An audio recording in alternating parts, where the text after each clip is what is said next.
Assalamualaikum warahmatullahi wabarakatuh. Perkenalkan, nama saya Vita Gusvianto dari Prodi Manajemen Pagi 2020.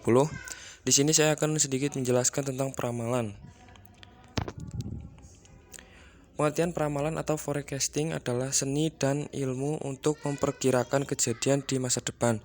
Berdasarkan waktu, peramalan dibagi menjadi 3, yaitu peramalan jangka pendek, peramalan jangka menengah, peramalan jangka panjang. Peramalan jangka menengah dan jangka panjang dapat dibedakan dari peramalan jangka pendek dengan melihat dari 3 hal, yaitu peramalan jangka menengah dan panjang berkaitan dengan peramalan yang lebih menyeluruh dan mendukung keputusan manajemen yang berkaitan dengan perencanaan produk, pabrik, dan proses. Peramalan jangka pendek biasanya menetapkan metodologi yang berbeda dibandingkan peramalan jangka panjang. Peramalan jangka pendek cenderung lebih tepat dibandingkan peramalan jangka panjang. Faktor-faktor yang mempengaruhi perubahan perubahan setiap hari. Dengan demikian, semakin panjang horizon waktu, ketepatan peramalan seseorang semakin berkurang. Jenis-jenis peramalan. Berdasarkan organisasi, menggunakan 3 jenis peramalan utama dalam perencanaan operasional di masa depan. Yang pertama, peramalan ekonomi, membantu organisasi menyiapkan peramalan jangka menengah dan jangka panjang. 2. Peramalan meteorologi. Peramalan jangka panjang sangat memperhatikan laju perkembangan teknologi. Yang ketiga, peramalan permintaan. Proyeksi suatu perusahaan yang berlaku pada setiap periode dalam perencanaan horizon. Langkah-langkah sistem peramalan. Ada 7 langkah dasar sistem peramalan. Yang pertama, menetapkan tujuan peramalan, memilih unsur yang akan diramalkan, menentukan horizon waktu peramalan, memilih jenis model pemodelan. Yang kelima, mengumpulkan data yang diperlukan untuk melakukan peramalan. Yang keenam, membuat peramalan. Yang ketujuh, memvalidasikan dan menerapkan hasil peramalan. Pendekatan dalam peramalan. Terdapat 2 pendekatan umum, yaitu yang pertama, peramalan kuantitatif, peramalan yang menggunakan model matematis yang beragam dengan data masa lalu dan variabel sebab untuk peramalan permintaan.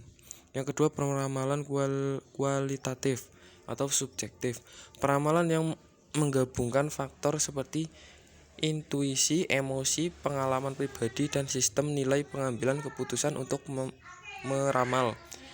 Ada 4 teknik peramalan kualitatif. Yang pertama, juri dari opini eksekutif. 2. Metode Delphi. 3. Komposit tenaga penjual. Yang keempat, survei pasar konsumen.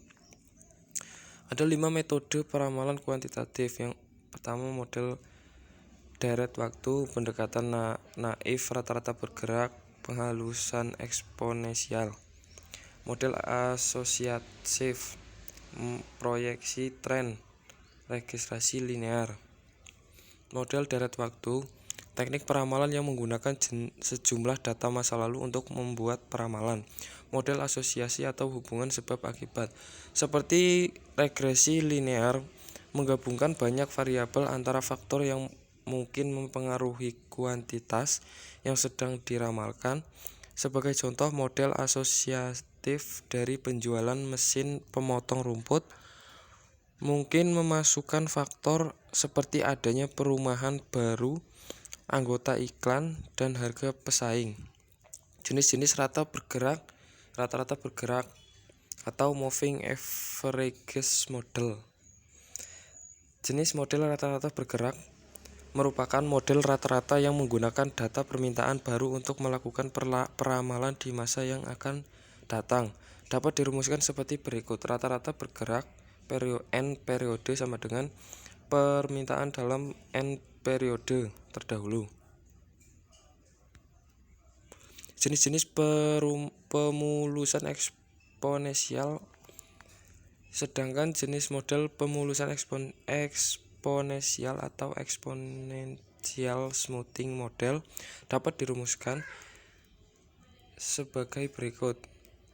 VT sama dengan VT min 1 plus A dalam kurung AT min 1 min VT min 1, dengan penjelasan bahwa VT merupakan nilai ramalan untuk periode waktu atau T. VT1-1 adalah nilai peramalan untuk satu periode waktu yang lalu atau T-1.